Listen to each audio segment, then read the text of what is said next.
오늘 본문은 누가의 관점과 누가의 시선을 따라가면서 한번 좀 살펴봤으면 좋겠습니다.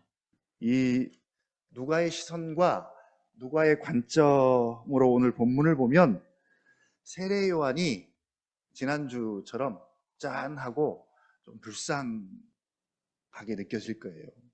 동정심도 생기고요. 내가 그 위치라면 되게 서운하고 섭섭하지 않을까. 우리가 살면서 느끼는 그런 감정들이 있습니다. 무슨 범죄자도 아닌데 화면에서 일부러 사라지는 그런 모습을 보게 됩니다. 연예인들 보면 뭔가 잘 나가다가 구설수에 오르거나 음주운전을 저질렀거나 그럴 경우 이 녹화본을 통편집해가지고 그 사람을 싹 지우죠. 안 나오게 합니다. 일부러 삭제해서 안 나오게 하는 것처럼 마치 오늘 본문이 그런 것 같아요. 근데 죄를 지은 것도 아닌데. 사실 그래서 요한의 입장에서 좀 기분이 좀 나쁘지 않을까 합니다. 이제 그동안 빈들, 광야죠. 광야에 있던 요한이 이제 막 세상 밖으로 나와서 활동을 하기 시작합니다. 그런데 어찌나 사람들을 강력하게 사로잡았던지 사람들의 시선과 기대가 요한에게 몰리기 시작합니다. 15절 말씀이 그 말씀이에요. 같이 한번 다시 읽어보죠. 15절 시작. 백성들이 바라고 기다림으로 모든 사람들이 요한을 혹 그리스도신가 심중에 생각하니. 요게 이제 당시의 분위기입니다. 요즘 대통령 선거를 앞두고 누가 대통령이 될 것인지 후보들 사이에 피 튀기는 홍보전을 펼치고 있는데 요한에게는 경쟁 상대가 없습니다. 일방적으로 사람들이 그를 메시아로 생각할 정도로 굉장히 인기와 관심이 대단합니다. 자, 이 상황에서 요한이 자신의 정체성과 사명을 이제 예수님과 비교해서 소개하면서 자신을 부인하는 내용이 이제 20절까지의 내용입니다. 16절을 한번 같이 또 읽어보겠습니다. 시작.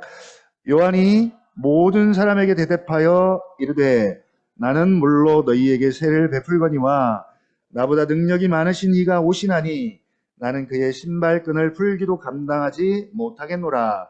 그는 성령과 불로 너희에게 세례를 베푸실 것이요. 예. 바로 나와 그의 차이입니다. 나는, 그는, 오늘 제목이기도 합니다. 나는, 그는, 나와 그. 일단 나는 물로 세례를 베푸는 자다. 나는 그의 신발끈을 풀기도 감당치 못하는 그런 존재다. 우리가 알다시피 신발끈을 풀어주고 매주는 일은 종 중에서도 가장 낮은 천한 종이 하는 일입니다. 그에 비하면 자신은 그것조차도 감당할 수 없는 그런 자다. 그러니까 사실은 자기가 낮은 자가 아니라 오실 메시아가 자기와는 비교할 수 없을 정도로 높고 크신 분이다라는 것을 지금 그렇게 말하고 있는 것이죠. 또 자신은 물로 세례를 베풀지만 그는 성령과 불로 너희에게 세례를 베푸실 것이다. 세례를 베푸는 일은 똑같습니다. 똑같이 세례를 베푸는 일을 하지만 사역의 공통점이죠. 베풀지만 나는 물로 세례를 베풀고 그는 성령과 불로 너희에게 세례를 베푸실 것이다. 나는 물로 세례를 베풀므로 나는 물 세례로 백성들을 돌이켜서 구원에 이르게 할 준비를 하지만 구원에 이르게 하지는 못합니다. 물 세례로. 그러나 그는 성령으로 너희를 구원에 이르게 할 것이다. 성령으로 너희를 거듭나게 할 것이고 너희에게 새 생명을 줄 것이고 하나님의 자녀가 되게 할 것이다. 바로 성령으로입니다. 그러니까 요한은 철저하게 자신은 메시아의 오실 길을 준비하는 자라는 자기 인식과 자기 정체성과 사명이 분명하고 확고한 사람입니다. 확실한 사람이죠.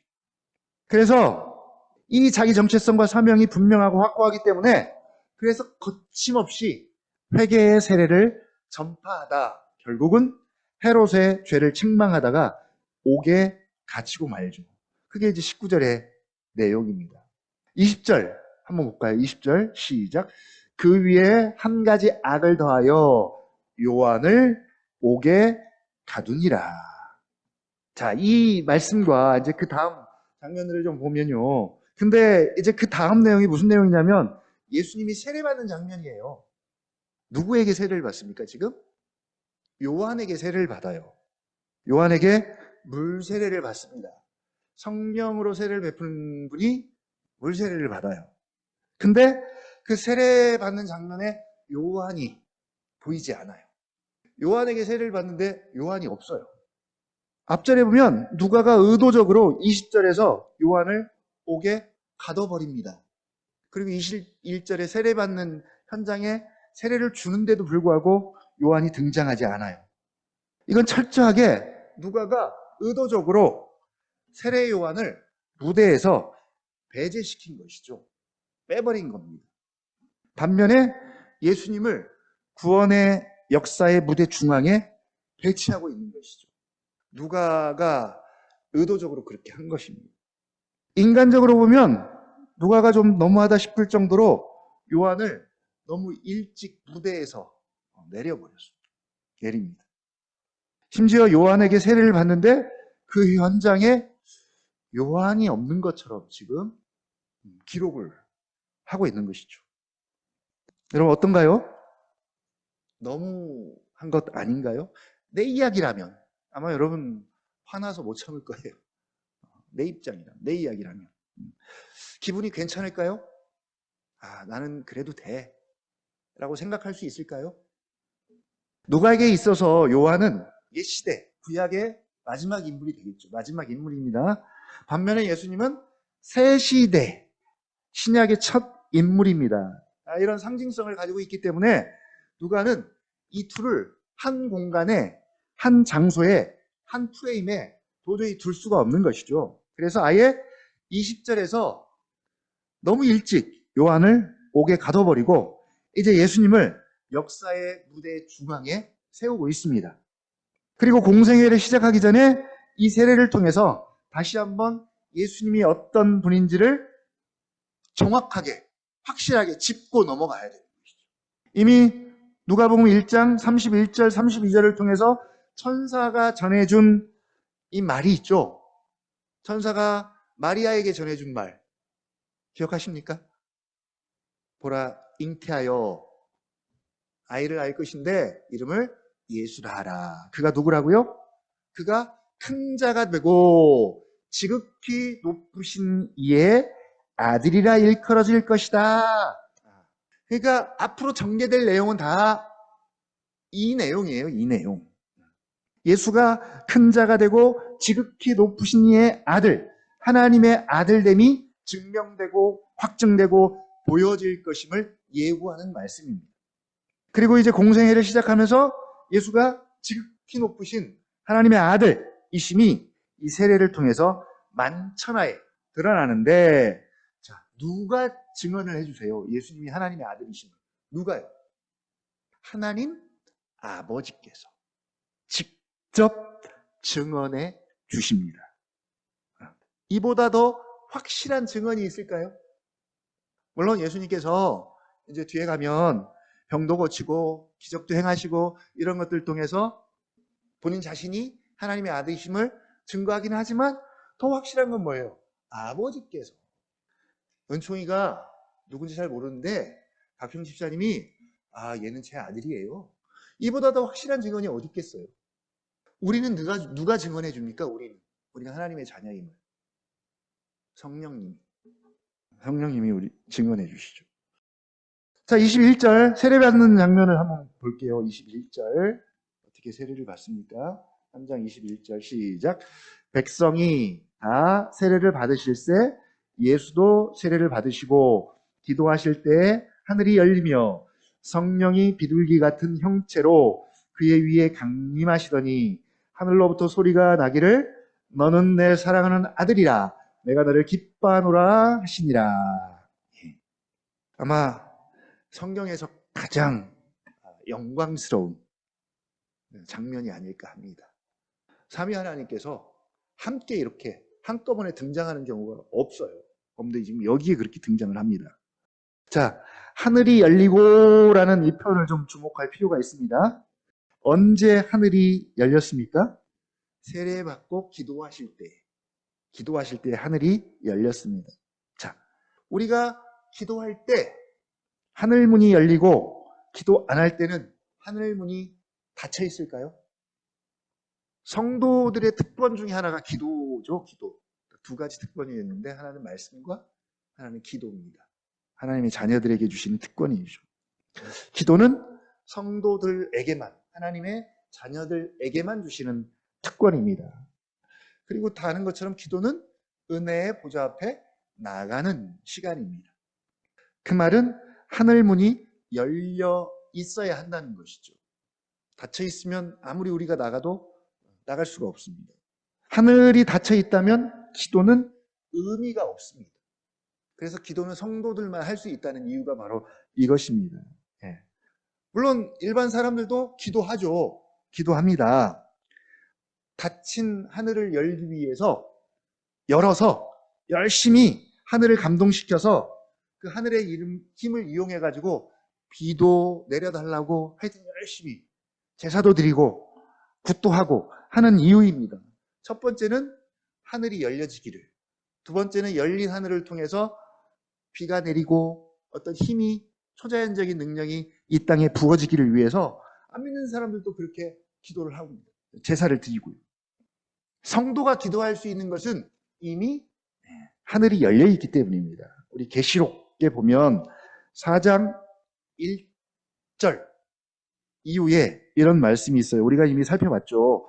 2일 후에 내가 보니 하늘에 열린 문이 있는데 내가 말하던 나팔 소리 같은 그 음성이 이르되 이리로 올라오라. 이후에 일어날 일들을 내가 내게 보이리라 하시더라. 그리고 그 열린 문을 통해서 4장과 5장을 통해 하늘 보좌와 천상의 세계를 우리가 살펴봤습니다. 계시록 4장과 5장의 내용이에요. 그리고 3장에 빌라델비아 교회에게 주시는 말씀도 마찬가지입니다. 볼지어다 내가 내 앞에 열린 문을 두었으되 능히 닫을 사람이 없으리라. 바로 성도에게는 열린 문이 있죠. 하늘이 열려 있습니다. 반대로 믿지 않는 자들에게는 하늘이 닫혀 있습니다. 하늘이 닫혀 있다는 이야기는 말 그대로 은혜도 없고, 은혜를 구하지만 은혜도 없고, 소망도 없고, 소망은 이 자연이 아니라 초자연 세계에 있기 때문에, 그래서 하늘이 닫혀 있기 때문에 소망이 없습니다. 자연만 있습니다. 자연 안에서는 소망과 희망과 구원을 찾기가 어렵죠. 저주받고 타락한 자연 안에서 구원과 생명과 소망이 있냐는 것이죠. 전쟁, 기근, 재난, 파괴 이런 것들밖에는 없는 것이죠. 이게 전부입니다. 물론 사람들이 과학이 발전하니까 이 자연성 속에서도 과학이 우리에게 구원을 가져다 줄 것이라는 희망을 가져보기도 하지만, 그러나 닫힌 하늘에서는 불가능합니다. 불가능해요. 그러나 우리에게는 하늘이 늘 열려 있습니다. 그것이 우리에게 소망이고 구원이기 때문에 오늘 또 그 열린 하늘문을 통해서 우리가 기도하는 것이고요. 또 기도를 통해서 일하시는 하나님을 믿고 오늘 또 나아가는 이유입니다. 자, 하늘이 열리고 그리고 성령이 비둘기의 형체를 가지고 예수 위에 강림하시고, 그리고 성부께서 너는 내 사랑하는 아들이요 내가 너를 기뻐하노라 라는 음성을 듣습니다. 시편 2편에서는 이 말씀을 왕의 배관식으로 사용을 하고 있는데, 이렇게 하늘과 땅이 하나가 되고 성부, 성자, 성령 하나님께서 한 자리에 함께 나타나시는 일이 참 드문데, 오늘 예수님의 세례식에 삼위 하나님께서 함께 등장을 하고 계십니다. 그리고 성부 하나님의 증언과 성령님의 인침을 통해서 예수가 어떤 분이신지 가장 확실하게 보여줍니다. 그래서 이 영적인 눈이 띄어야 된다는 이유가 이 본문이 예수님을 가장 분명하고 확실하게 보여주는데 우리는 이제 이 본문보다는 뒤에 가면 예수님께서 펼치시는 기적이나 표적을 보고서 야, 정말 하나님의 아들이시구나 이렇게 반응하게 되죠. 그러나 이보다 더 확실한 증언은 없습니다. 너는 내 사랑하는 아들이요 내가 너를 기뻐하노라. 예, 가장 확실한 증언입니다. 자, 그리고 그 다음부터 펼쳐지는 예수님의 표적과 기사와 가르침은 이 하나님의 증언이 참된지 그리고 예수가 정말 하나님의 아들인지에 대한 증거들을 하나씩 하나씩 보여주는 것이죠. 그리고 당장 23절부터 38절 족보가 나오는데 이것도 같은 맥락이죠. 한번 23절 읽어볼게요. 23절 시작. 예수께서 가르치심을 시작하실 때에 30세쯤 되시니라. 사람들이 아는 대로는 요셉의 아들이니 요셉의 위는 헬리오.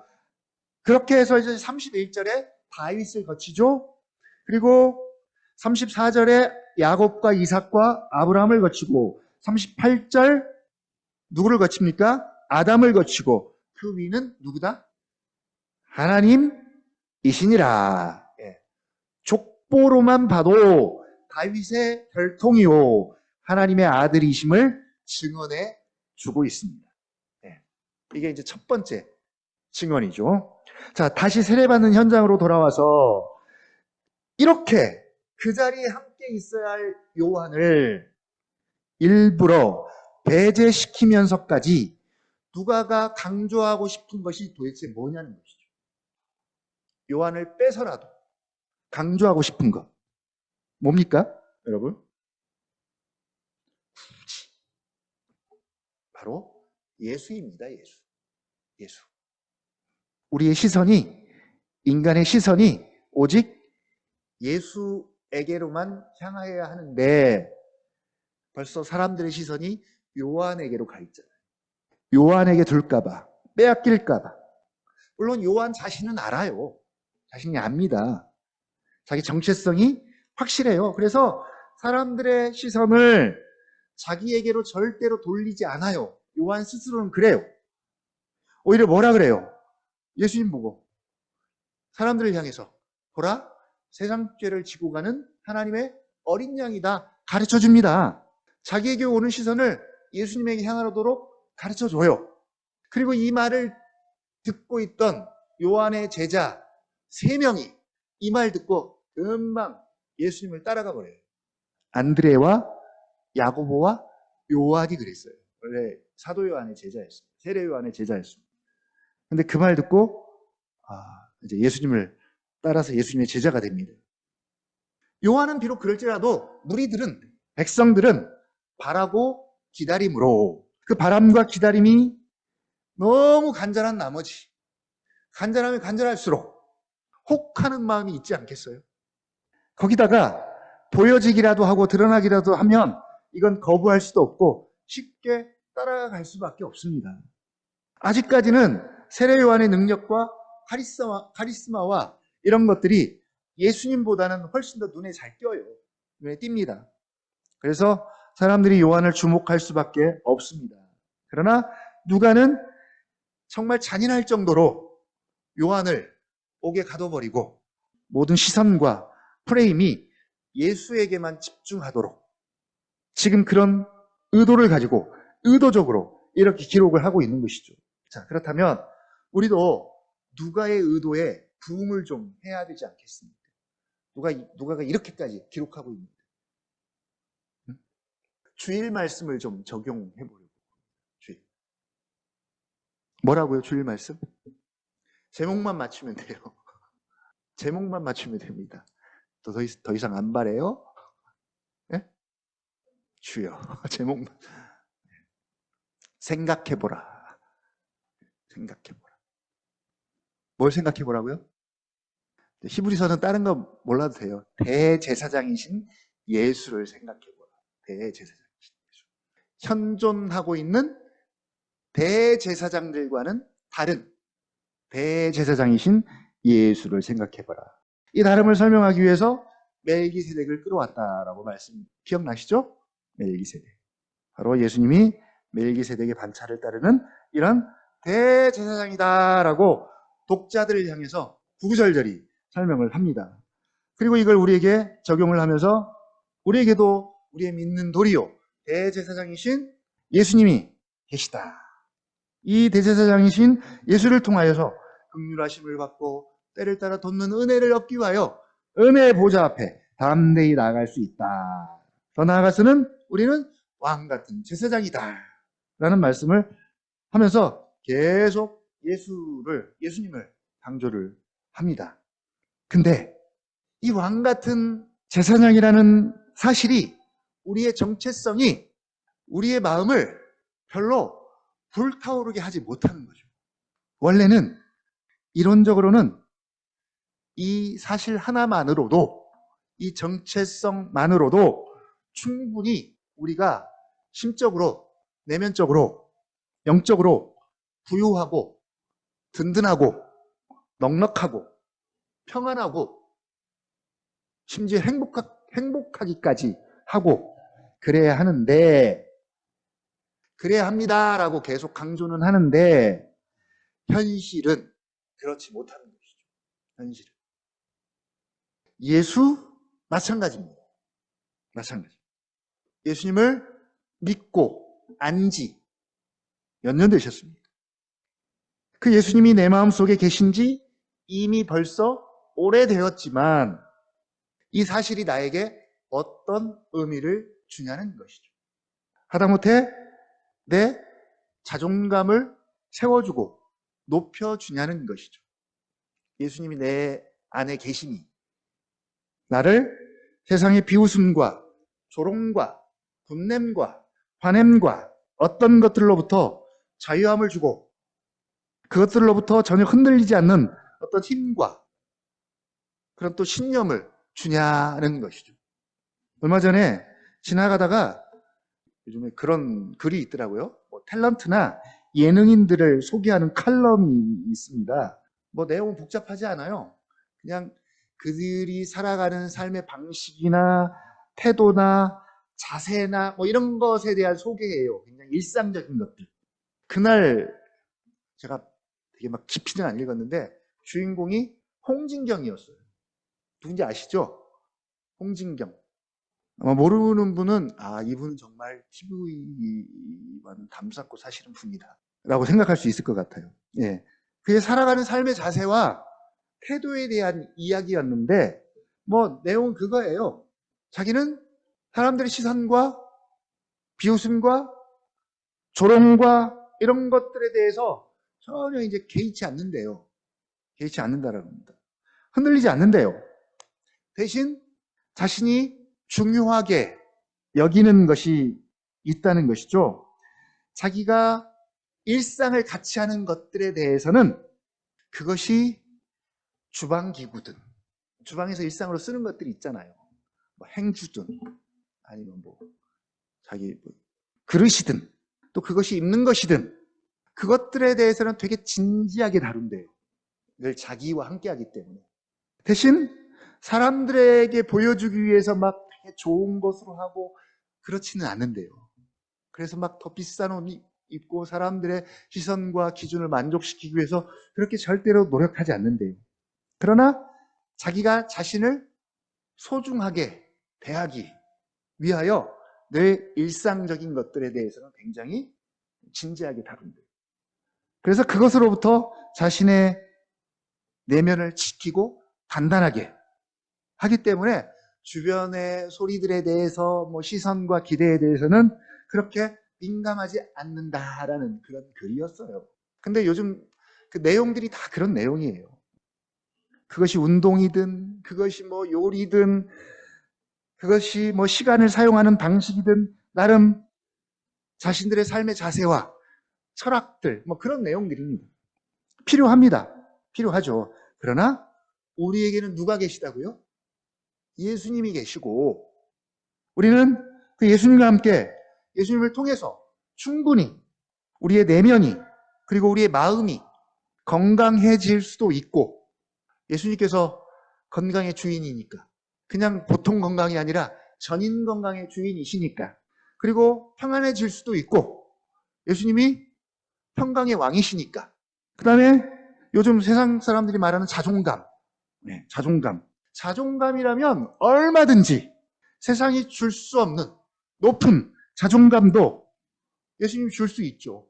우리는 충분히 가질 수 있고. 왜냐하면 우리는 왕 같은 제사장이니까.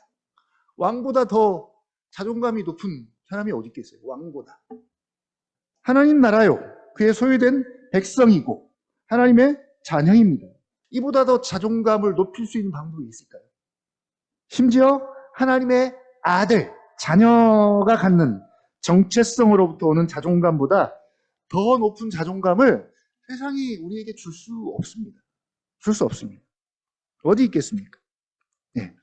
우리 안에 예수님이 계시는데 그 예수님으로부터 날마다 생수를 공급받고 있는가라는 것이죠. 생수를 공급받고 있는가. 힘을 넉넉히 이기고 견딜 힘을, 세상의 소리에 요동하지 않고 고요하게 견딜 수 있는 힘을, 내면의 평안을, 기쁨을 계속 우리가 공급받고 있는가라는 것이죠. 그게 바로 생수죠. 예수님께서 우리에게 주시는 생수, 마르지 않는 생수. 다행히 우리는 그렇게 유명인이 아니니까 그렇게 뭐 비난이나 조롱이나 무시 뭐 이런 거 사실 별로 안 받잖아요. 물론 뭐 직장에서 가끔 받을 수도 있겠지만, 어제 저희 집사람이 그 과장이 막 자기한테 갑자기 막 화를 팍 냈다 그래가지고 그 화냄을 듣고 와가지고 막 속이 상해가지고 오는데, 가끔 그럴 때도 있지만 막 대놓고 대통령 보세요. 전 국민이 막 벌떼처럼 달려들어서 그렇게, 저 같으면 하룻밤도 못 견딜 것 같아요. 그렇게 많은 사람들이 저를 막 그러면, 그럼에도 불구하고 우리가 살면서 나에게 도전해 오는 그런 거친 감정과 분노들을 우리가 받게 될 때, 내 마음에 이런저런 사소한 돌들을 끊임없이 사단이 던질 거 아니에요? 사람들을 통해서 계속 던질 거예요. 그래도 내 딴에는 최선을 다하고 내 딴에는 그래도 잘 한다고 하는데, 그래도 계속 나를 향한 비난의 돌들이 던져집니다. 내 마음에. 그때 예수님 때문에, 예수님으로부터 오는 그 든든함 때문에, 그 믿음 때문에, 그 존재 때문에 감정적으로 전혀 동요되지 않고 그냥 쉽게 넘겨버릴 수 있는 그런 일상들이 예수님 때문에 내 삶에서, 내 마음에서 일어나냐라는 그 질문입니다.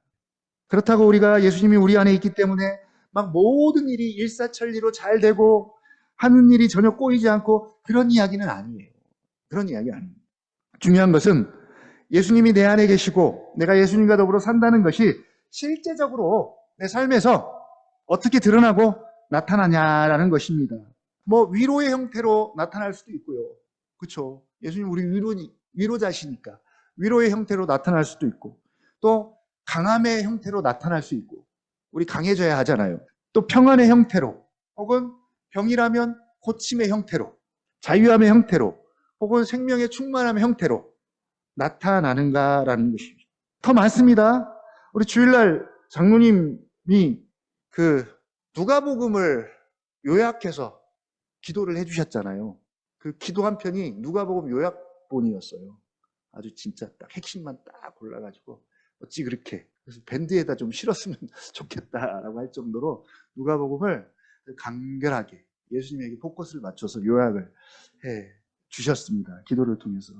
핵심은 뭐겠습니까? 그런 예수님의 다양한 모습이죠. 다양한 모습. 그 모습들을 우리가 알고 닮아갔으면 좋겠다. 우리가 예수님을 더 알면 더 다양한 모습으로 더 닮아갈 것이고, 그 닮아감이 삶을 통해서 구체적으로 더 드러나고 나타날 거예요. 나타날 것입니다. 어떤 형태로든지. 그것이 온유함으로 드러나든지 겸손함으로 나타나든지 긍휼의 모습으로 나타나든지 문제는 그 싸움인 것 같습니다. 우리가 아는 예수님, 믿는 예수님, 우리의 정체성, 왕 같은 제사장, 이건 다 사실은 영적인 거잖아요. 영적입니다. 그러나 실제 우리 삶의 현장에서는 눈으로 보이는 것, 검증된 것, 당장 오감으로 표현되는 것, 우리가 느낄 수 있는 것이 진리이고 그것이 더 설득력이 있습니다.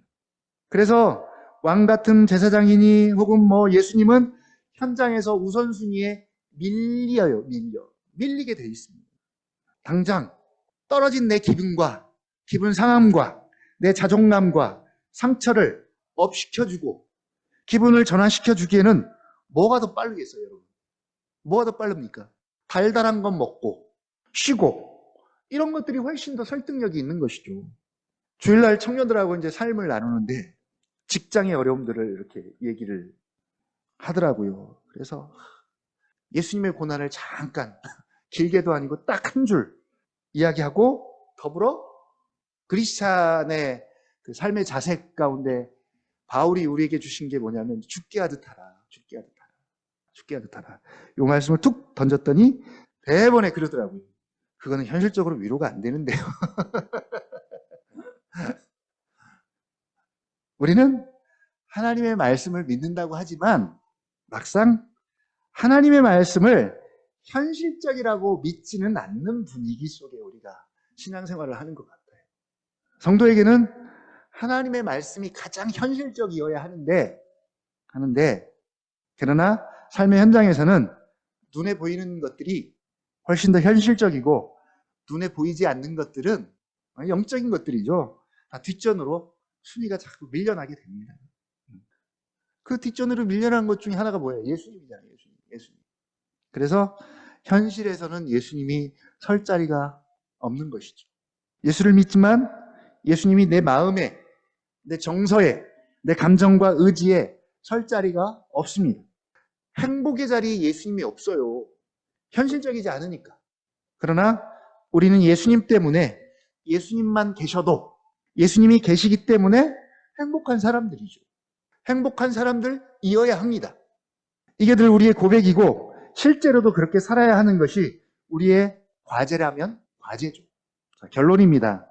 드디어 예수님이 역사의 무대 중앙에 오르십니다. 앞으로 이 예수님을 더 집중해서 보게 될 터인데 역사의 무대 중심에 계신 예수님을 이제는 내 인생과 내 마음의 무대 중앙에서도 볼 수 있었으면 좋겠습니다. 그러기 위해서는 요한처럼 내가 무대 위에서 내려와야 되죠. 사라지든지 내려와야 됩니다. 그러나 사악하고 타락한 인간은 내 인생만큼은 내가 주인공이 되어서 내 무대에서만큼은 내가 멋지게 살고 싶은 그런 욕구가 있어요. 내가 주인공이 되고 싶죠. 내 인생이니까. 그래서 무대 중심에서 내려오기가 어렵습니다. 그러나 누가가 요한을 옥에 가둔 것처럼 우리도 우리 자신을 그렇게 해야 합니다. 그래서 다시 한번 주님이 내 인생과 내 마음의 무대 중앙에, 중심에 서 계시도록, 그래서 그 주님으로 인해서 내 인생도 내 마음도 더 행복해지고 더 빛이 날 수 있도록 위해서 이 시간 함께 말씀 생각하면서 기도하는 시간 갖겠습니다.